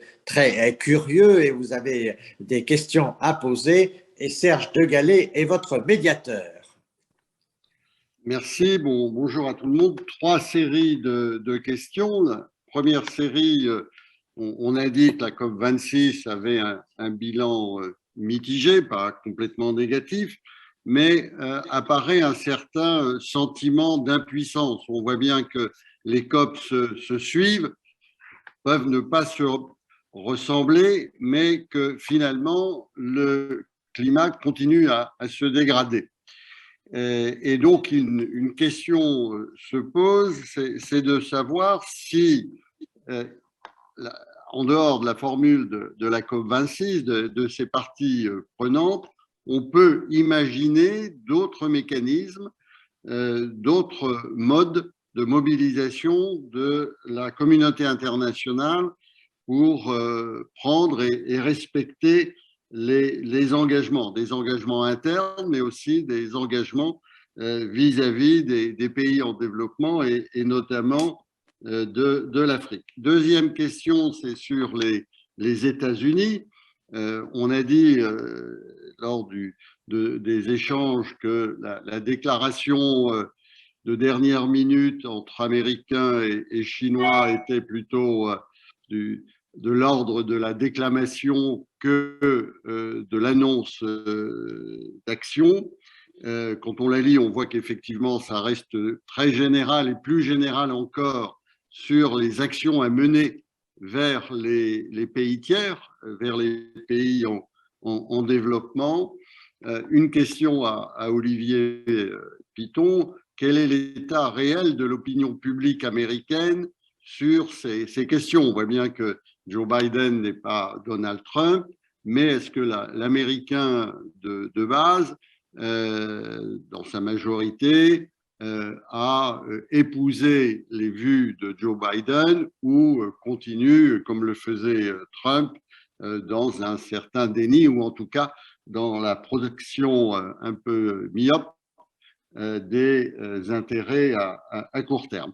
Troisième question sur l'Europe. Alexandre Borde a montré que l'Europe était le bon élève de la classe, mais néanmoins, il a également indiqué que sur un certain nombre de sujets qui intéressaient, dans le cas d'espèce, les dommages, mais de façon plus générale, les pays en développement et notamment l'Afrique qui est à sa porte avec les bouleversements que cela peut entraîner au plan intérieur africain, aux migrants climatiques, le leadership de l'Europe n'est pas à la hauteur des enjeux. Et un peu comme le disait André, il y a quand même beaucoup de paroles, même des engagements, mais quand on regarde les statistiques, on s'aperçoit que les chiffres ne suivent pas les paroles, alors que l'Europe est au premier rang de ceux qui peuvent subir directement et indirectement les effets du climat sur l'Afrique. Y a-t-il lieu pour l'Europe de prendre des initiatives? Et nous avons la présidence française de l'Union européenne dans quelques semaines. Est-ce qu'on peut imaginer que sur ce sujet, on puisse prendre des initiatives qui portent vraiment et qui démontrent le leadership de l'Europe? Voilà Jean-Pierre, trois séries de questions assez vastes et toutes difficiles, mais qui montrent bien le caractère un peu dramatique de la situation entre des annonces et des réalisations qui sont en décalage. Bien, écoutez, je vous propose un autre tour sur ces différentes questions. Donc la première question sur le multilatéralisme, au fond, est-ce qu'il y a des innovations qui pourraient nous permettre d'avancer plus rapidement?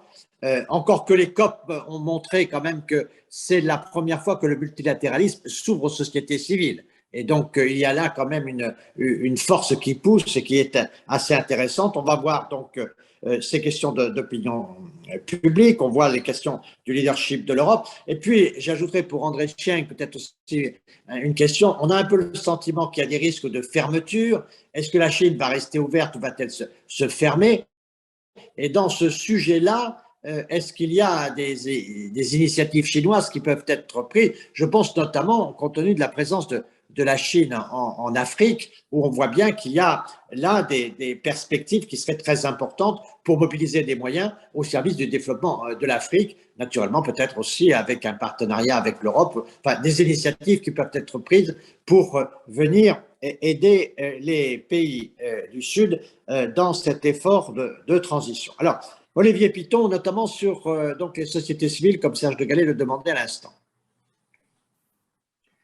Oui, Monsieur le Premier ministre. En fait, la question de Serge de Gallet est particulièrement intéressante parce que… C'est une question des participants, relayée par Serge de Gallet. Alors, bravo aux participants, parce que c'est en fait le cœur du problème aux États-Unis. La société américaine, c'est probablement d'ailleurs probablement la seule au monde à avoir à ce point politisé la question du climat. Sous l'ère de l'administration Trump, le refus de considérer qu'il y avait un problème de climat et donc la nécessité de lutter en faveur du climat s'est posée. Et encore aujourd'hui, lorsqu'on regarde les sondages, vous avez une petite majorité parmi les républicains, donc environ entre 25 et 28% de l'électorat américain général, qui conteste, remet en cause soit le réchauffement climatique en lui-même, soit l'origine humaine du réchauffement climatique. Et donc, déjà, au départ, on va reprendre encore le verre à moitié plein. La prise de conscience de l'administration Biden, et même si elle reste largement symbolique, est importante dans le sens où, pour le coup, les Américains se comportent ou décident de se comporter comme un pays qui prend en considération le réchauffement climatique et les besoins de lutter contre le réchauffement climatique. Le deuxième aspect, et je réponds à Madame la ministre qui a eu une intervention extrêmement juste, c'est-à-dire que les Américains ont pris le leadership, en tout cas souhaitent prendre le leadership, y compris sur les mauvaises méthodes ou les mauvaises manières, c'est-à-dire que, comme l'a rappelé Alexandre Borde, les Américains sont en tête pour refuser le financement, l'aide financière apportée aux pays émergents, aux 77+1, qui demandent de la part des pays développés de faire davantage d'efforts. Et donc les Américains sont, devant les Européens, les premiers à être réticents à l'idée de participer à une aide financière, pour tout un tas de raisons, et y compris aux États-Unis pour des raisons d'ordre judiciaire, pour que les États-Unis ne puissent pas être poursuivis devant un certain nombre de cours de justice. En tout cas, c'est ce que l'administration Biden a dit et a déclaré. Le troisième point, c'est que la société civile américaine, en revanche, a toujours été en pointe. Et c'est ça qui est véritablement intéressant. À l'époque de George W. Bush, lorsque le Congrès avait refusé de ratifier le protocole de Kyoto, les municipalités américaines, les comtés américains, certains États américains, en particulier de l'ouest du pays, avaient décidé de leur propre chef de respecter les accords de Kyoto et donc de mettre en place un certain nombre de mesures d'ordre local dans le but de permettre déjà de lutter contre le réchauffement climatique. Et un certain nombre de communes, je pense en particulier à Albuquerque dans le Nouveau-Mexique, a gagné le prix de la je ne sais plus exactement quel était le terme, mais le prix de la ville la plus verte au monde dans les années Bush, pour ses efforts en faveur justement de la diversification et du développement et des progrès techniques mis en place pour lutter contre le réchauffement climatique à l'échelon local. Donc, vous avez une société américaine, pour résumer, extraordinairement divisée. L'avantage de l'administration Biden, c'est qu'elle a remis, et ça n'est pas rien, le climat et l'importance de la lutte climatique au sommet des priorités américaines. Et puis, il y a le poids gigantesque, énorme, réel de la société civile américaine qui pousse à ce que des efforts soient faits. La limite, comme Madame la ministre l'a dit, c'est que pour l'instant, les États-Unis n'entendent pas financer, participer à une quelconque, de manière autrement que symbolique, à une réelle aide financière à l'égard des pays qui sont pour l'instant le plus touchés. Et c'est là-dessus qu'effectivement, il y aura probablement un travail à faire, mais peut-être qu'Alexandre aura quelque chose à rajouter sur la partie, sur l'action que l'Union européenne pourra mener dans ce cas-là. Mais du côté des Américains, c'est clair, ce n'est pas à l'ordre du jour et ça n'est pas ce qui est souhaité. Voilà peut-être la limite de ce que l'on peut dire.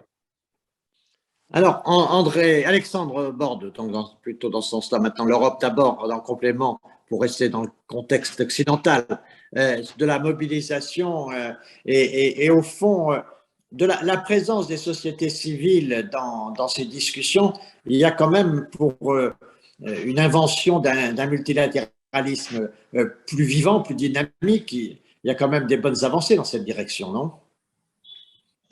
Oui, alors je pense que de ce point de vue-là, c'est intéressant de voir que les opinions publiques se font le porte-parole des pays du Sud.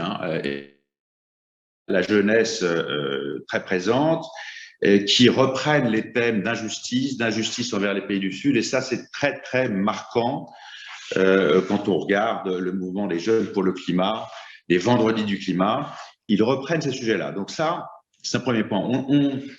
Alors, d'un point de vue personnel, je suis toujours un peu gêné parce que ces opinions publiques n'échappent pas quand même, comme nous tous, à une forme de schizophrénie.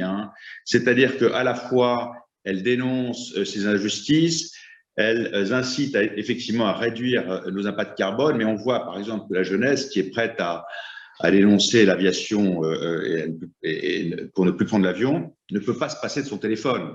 Ils sont très actifs sur les réseaux sociaux. Or, on sait aujourd'hui que l'impact carbone des réseaux sociaux est au moins aussi important, ou va devenir même plus important que l'aviation, que les transports. Donc, on a toujours cette forme de schizophrénie qu'il faut relativiser par conséquent, mais cette position très active est importante et pousse effectivement au niveau européen les différents gouvernements à aller plus loin que ce qu'ils souhaiteraient faire. Alors, ça, c'est une bonne chose. Alors, notamment sur la question de la finance climat. Je pense que sur la finance climat, il y a la question des pertes et dommages, et ça, c'est effectivement un sujet compliqué. Mais sur le financement de l'adaptation au changement climatique, sur le financement de la transition énergétique dans les pays du Sud, il y a un problème de montant. Les montants sont colossaux. Et effectivement, je pense qu'il devrait y avoir une ambition plus forte de l'Europe. Je pense qu'elle le souhaite, mais il y a une limite aussi à cela, une limite simplement budgétaire, mais aussi une limite. Alors, je pense qu'il y a aussi une limite de capacité d'absorption des pays du Sud. Il faut aller très vite. On parle de montants colossaux et il y a un travail avec les pays du Sud pour leur permettre d'absorber ces montants très importants, ce qui n'est pas simple. Dernier point de vue, pour revenir aux opinions publiques, il y a aussi un phénomène qui est très intéressant, qui pousse les gouvernements à financer l'adaptation au changement climatique notamment, c'est évidemment la position des partis d'extrême. Il y a un phénomène assez récent qu'on peut observer, c'est-à-dire qu'il y a encore quelques années en Europe, les partis d'extrême droite, étaient climato-sceptiques. Ils niaient la réalité du changement climatique. Aujourd'hui, c'est plus du tout le cas. Et au contraire, ils estiment que c'est un combat à mener pour justement revenir sur leur thème de prédilection qui sont la migration. Et par conséquent, là, c'est aussi quelque chose d'intéressant à observer, comment ils utilisent ce sujet de la migration, le mélange avec effectivement les migrations climatiques pour venir avec leur sujet de prédilection qui est que c'est un vrai problème, qu'il faut éviter qu'on ait ces migrations de plus en plus importantes. Et donc, ce phénomène-là aussi est à prendre en compte dans le discours intérieur européen parce qu'on observe ça en France, mais on observe ça dans tous les autres pays d'Europe. Par conséquent, oui, l'intérêt de financer l'adaptation au changement climatique et la transition dans les pays du Sud, il est là pour plusieurs raisons, à la fois les opinions publiques qui sont du côté des pays du Sud et les partis d'extrême qui, au contraire, nous reparlent de migration en le liant avec la question du réchauffement climatique. Moi, j'ai sur ce sujet, Alexandre Bordes, une réflexion personnelle. Elle m'est tout à fait personnelle, mais je la place là. Je vous demande une réaction très rapide, mais moi, je suis assez préoccupé quand je vois que c'est la peur qui gouverne. Je n'ai jamais vu la peur être vraiment toujours bonne conseillère. Et donc, dans notre mobilisation, je trouve que les ONG, quelquefois, sont assez catastrophiques, pensant que la catastrophe fait bouger. Et souvent, la catastrophe ou le scénario catastrophe conduit les gens à plutôt se replier et à avoir peur, à devenir frileux. Donc je me pose la question de savoir s'il ne faut pas aussi veiller à ce que sur ce sujet, il y ait de l'ambition de justice, de l'ambition de vivre mieux, de vivre autrement, de vivre durablement.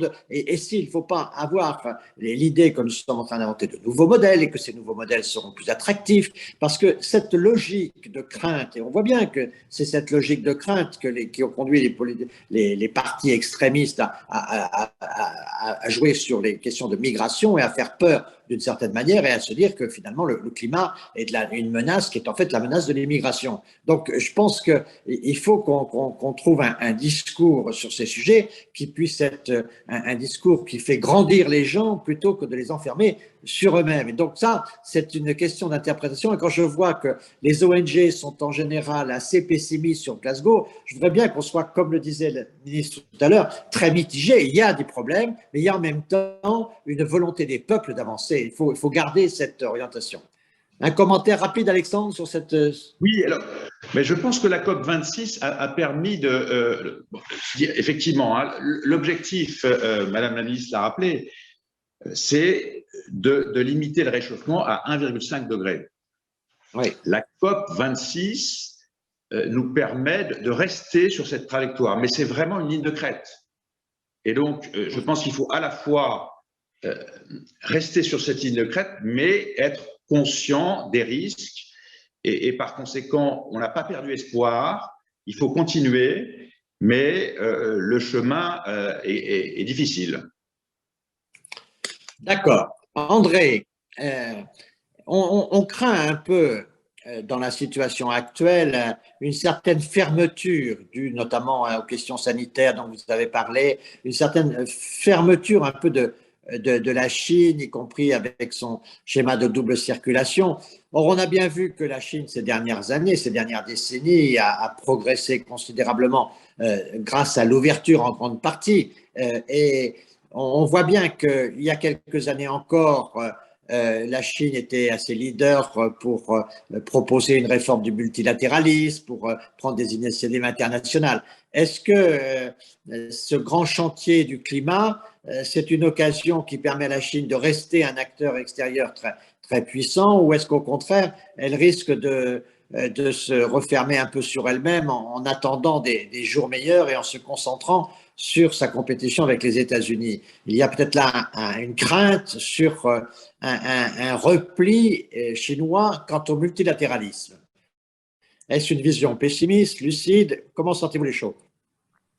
Alors, c'est la question que vous posez est actuellement l'une des questions qui sont le plus posées, je dirais, dans la communauté étrangère qui vit en Chine, et notamment dans la communauté française. Bon. Pour tout vous dire, vous savez que je suis aussi membre des conseillers du commerce extérieur, donc cette confrérie, donc des gens qui s'intéressent, enfin qui sont là pour essayer d'encourager le commerce extérieur et même l'influence économique française dans le monde. Donc, et nous avons une plénière qui est prévue au mois de décembre, plénière dont le thème principal justement tourne autour de cela. Est-ce qu'il va y avoir une fermeture de la Chine? Alors, je vous répondrai, je vous remettrai en deux parties, de façon quand même assez brève. La première partie est de m'interroger sur les raisons pour lesquelles on se pose cette question. Alors, ces raisons ne sont pas aussi évidentes que cela en réalité. Bon. Moi, j'estime qu'il y a à cela, je dirais, deux raisons de nature différente, mais qui se conjuguent. La première raison est qu'on vit, comme vous le savez actuellement, dans une période que j'appelle une période de sinophobie que je n'ai jamais connue auparavant. J'allais dire, à la limite, même en 89, lors des événements de juin 89, j'avais le sentiment qu'il n'y avait pas une pareille sinophobie à l'époque. Pourquoi? Eh bien parce qu'à l'époque, l'opinion publique, notamment en France, accusait le gouvernement chinois, mais avait beaucoup de sympathie pour le peuple chinois. Bon. Et là, on se trouve dans une situation qui, j'avoue, m'inquiète, où j'ai le sentiment que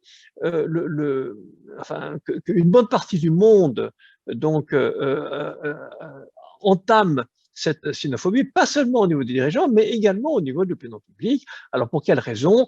Alors ça, c'est beaucoup plus diffus. Moi, j'ai le sentiment personnel. Enfin, moi, je sais que lorsque je pouvais encore venir en France, donc mon dernier séjour en France remonte au début de l'année dernière, donc c'était les débuts du Covid, et je me rendais bien compte personnellement que quand je me promenais dans la rue de Paris, j'étais regardé avec beaucoup de suspicion et que les gens s'éloignaient de moi parce qu'ils pensaient que j'étais un porteur potentiel de l'épidémie. Donc, il y a effectivement, comme vous dites, cette espèce de crainte, cette peur diffuse qui existe. Alors, à cela se rajoute effectivement un certain nombre d'autres éléments, et vous avez tout à l'heure noté, enfin, vous avez rappelé toute la politique de fermeture, la Chine étant le dernier pays au monde pratiquement à pratiquer la politique de zéro Covid. Bon. Et on se trouve face effectivement à des situations qui sont très difficiles à supporter pour la communauté étrangère qui vit en Chine. Donc, un exemple très simple. Bon, nous sommes dans une situation où la Chine a besoin de faire venir un certain nombre d'ingénieurs, par exemple, pour donner un exemple très précis, Airbus, donc, qui a une politique de coopération très approfondie avec la Chine pour faire construire un certain nombre de pièces de ces avions en Chine, à Tianjin notamment, a besoin de faire venir quelques dizaines d'ingénieurs qui doivent venir en Chine pendant quelques mois. Bon, eh bien, la Chine leur accorde un visa, mais refuse le visa aux membres de leur famille. Donc, ce qui évidemment crée un problème considérable parce qu'on ne peut pas demander à un ingénieur de venir en Chine pendant presque un an, par exemple, et lui dire bon ben tu verras ta femme dans 1, 2 ou 3 ans, par exemple. Donc ça fait partie de ces choses que la communauté étrangère a beaucoup de mal à comprendre quand elle vit en Chine. Alors, face à cela, qu'est-ce qu'on peut répondre? Eh bien, je reviendrai à ce document dont je vous conseille la lecture, mais qui est la résolution donc adoptée à ce fameux 6e plénum. Et je voudrais d'abord vous dire une chose, c'est que j'ai vu pas mal d'articles qui ont été écrits, notamment dans la presse française, à propos de cette résolution, mais je me suis rendu compte au bout d'un certain temps que les gens qui écrivent ces articles étaient des gens qui avaient rédigé leur papier sans avoir lu la résolution. Et il y avait une raison à cela, c'est parce qu'en fait le texte de cette résolution est quand même quelque chose comme entre 40 et 50 pages en chinois, donc en français c'est 70 pages. Et cette résolution en fait n'a été publiée dans son intégralité que tout à fait qu'il y a 3-4 jours.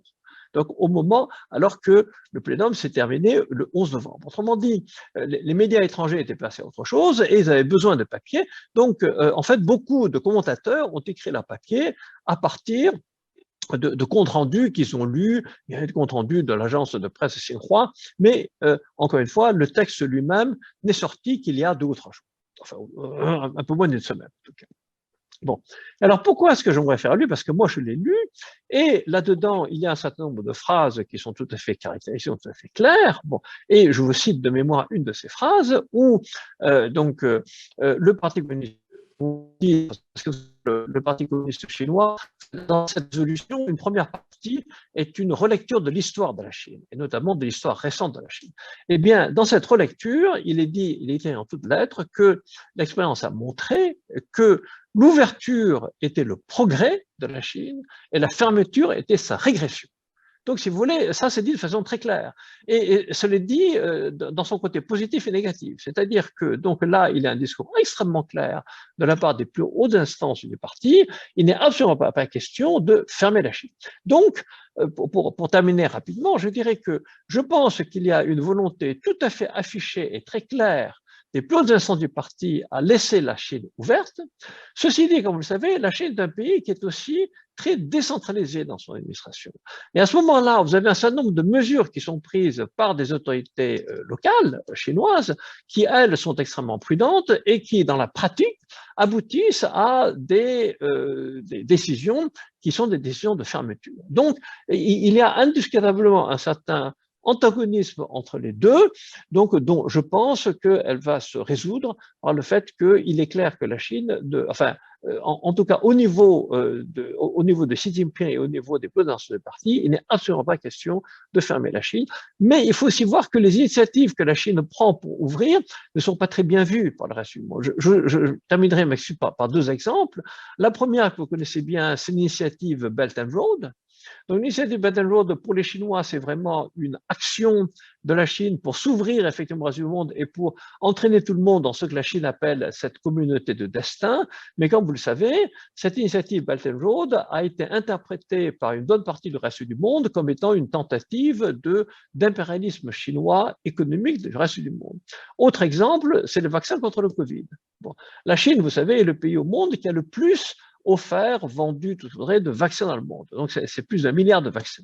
Simplement, le reste du monde dit, ben, c'est très gentil, mais le vaccin chinois est inefficace. Bon, alors, donc, vous voyez que les initiatives qui sont prises par la Chine, finalement, ont un peu tendance à se retourner contre elle, quand ce sont des initiatives d'ouverture. Merci beaucoup, André Cheng, de cette explication et de cette confirmation que l'ouverture est pour la Chine plutôt un chemin de succès, et c'est d'autant plus important que nous voyons bien aujourd'hui que nous avons besoin que tout le monde soit autour de la table pour régler ces questions. Et donc, je vais laisser le mot de la fin de notre rencontre à Madame la ministre en lui demandant comment aussi on peut essayer de faire tous un peu pression pour que les deux grands s'intéressent ensemble à cette question.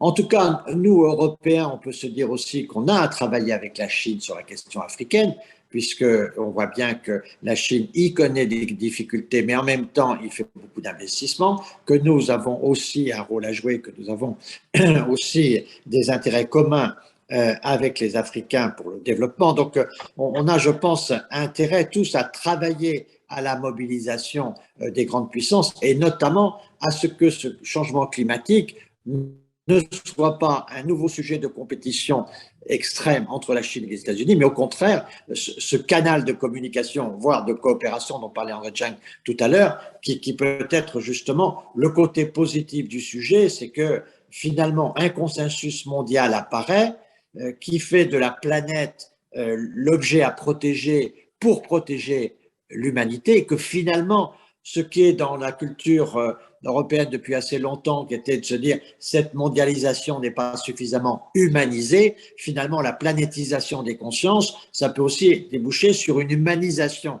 de la mondialisation et donc une place de l'Afrique qui puisse être respectée, et donc que l'Afrique joue un rôle international aussi de leadership. Pour cela, naturellement, en ayant autour de la table les différents partenaires et notamment les deux grandes puissances et l'Europe avec une forme d'engagement de succès pour cette COP27 qu'il faut néanmoins préparer au mieux. Alors, quelles sont vos conclusions, Madame la Ministre, en vous disant à nouveau combien on est heureux de vous entendre et de voir aussi votre détermination, et je ne parle pas de la qualité de votre français qui par ailleurs nous séduit également.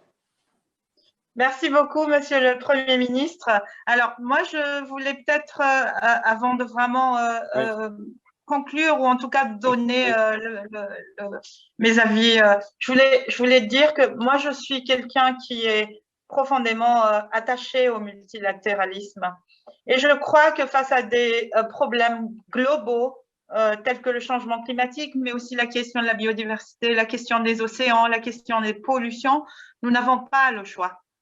Même si le multilatéralisme est imparfait, pour l'instant, c'est la seule option que nous avons pour traiter ensemble et collectivement ces problématiques, puisque le monde est interconnecté et nous avons besoin de nous voir, de nous rencontrer. Et c'était aussi la grande joie de la COP26, après presque 2 années où c'était très compliqué de se rencontrer, les différents reports, le fait que le monde n'étaient plus en contact les uns des autres. Et ça, c'était très important de vivre ça. Et je crois que c'est important de le dire.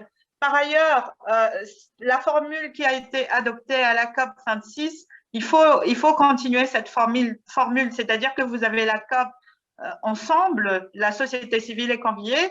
je souligne aussi la présence forte du secteur privé et ça, nous sommes ravis de voir ça.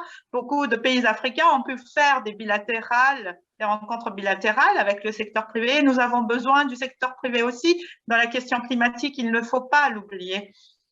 Et cette formule où on a les négociations donc, qui concernent les États et à côté la société civile, les side events, où en même temps il y a une vraie connexion des ministres qui sont à des tables rondes, à des rencontres avec la société civile, avec des communautés indigènes, avec des entreprises, avec des grands groupes, c'est important. Et c'est cette image-là qu'on doit garder, mais peut-être pousser à vraiment de vrais engagements, des actions. C'est ça qui manque. À la COP26, on a eu aussi beaucoup de bonnes nouvelles. Par exemple, la High Ambition Coalition, ou la coalition pour la haute ambition, sur la question de la biodiversité, la stratégie 30-30, protéger 30% de la biodiversité d'ici 2030, où il y a d'ailleurs, c'est coprésidé par le Costa Rica et la France. Madagascar a fait son adhésion sur place et il y a eu plusieurs pays qui l'ont fait.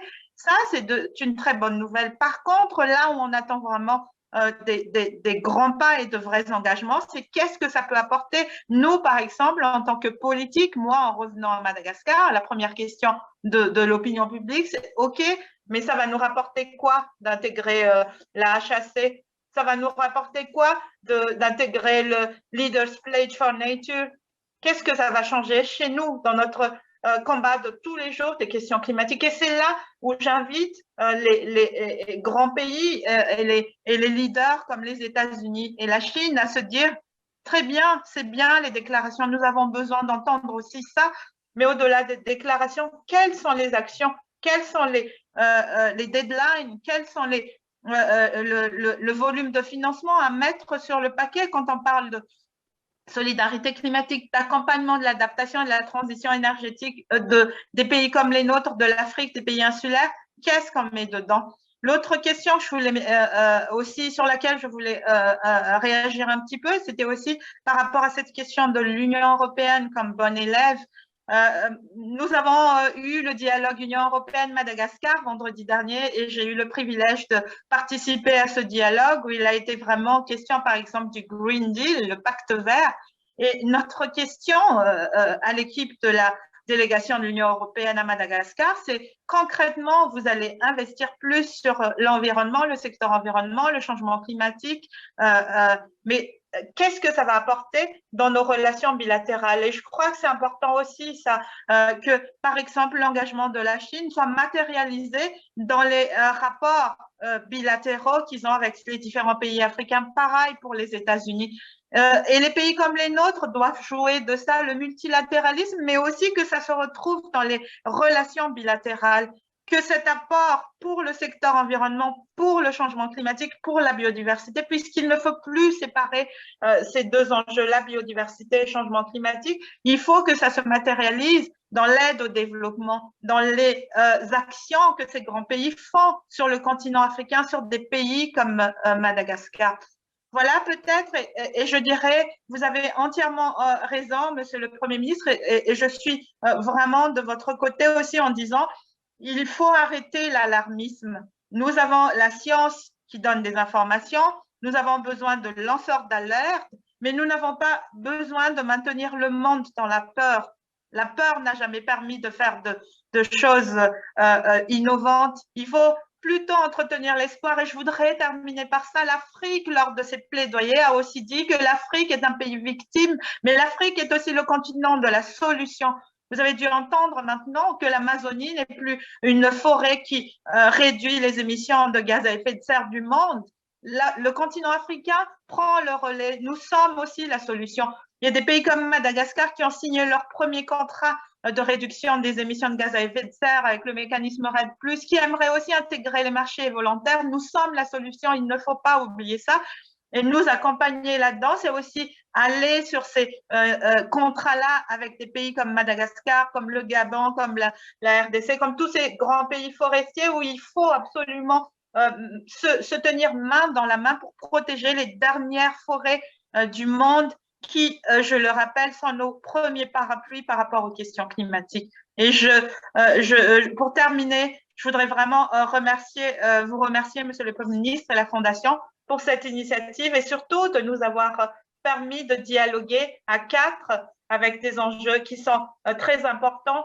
Et moi, je voudrais vraiment partager l'espoir, en tout cas, de la COP27. En tout cas, sachez que l'Afrique sera au rendez-vous et ne lâchera pas sur ses plaidoyers, sur ces questions centrales du financement de l'adaptation et de notre transition énergétique. Je vous remercie. Merci beaucoup, Madame la Ministre. Vous nous avez tous impressionnés par votre connaissance des sujets et aussi votre foi dans cet espoir. Et finalement, on ne peut souhaiter qu'une seule chose, c'est que dans cette COP27 très importante, vous jouiez un rôle important, car l'Afrique a aussi besoin de porte-parole et de leaders qui peuvent aujourd'hui porter et sa cause et ses solutions. Et donc, merci beaucoup. Merci à Olivier Piton qui a passé une partie de la nuit avec nous. Donc, bon réveil, monsieur l'avocat. Et en tout cas, bonne journée à vous aux États-Unis. Merci à André Chieng et notamment de nous avoir fait référence à ce document qu'on va lire attentivement. Et je suis très heureux d'avoir entendu ce constat sur l'apport de l'ouverture dans le développement chinois. C'est, je crois, très important pour le monde de pouvoir rechercher la présence des uns et des autres autour de la table de notre avenir. Et merci aussi à Alexandre Borde pour sa participation et son message quant aux initiatives européennes. Je remercie toutes les personnes qui ont participé à cet échange. Vous pouvez le retrouver en replay sur notre site très prochainement et vous verrez ces travaux qui seront rassemblés dans l'édition très prochaine du Shérif, le livre que publie annuellement la Fondation sur ces travaux. Merci à l'équipe de Serge de Gallet, merci à vous tous et nous vous souhaitons à tous une bonne journée. Et Madame le Ministre, merci beaucoup de votre rapport à notre débat aujourd'hui.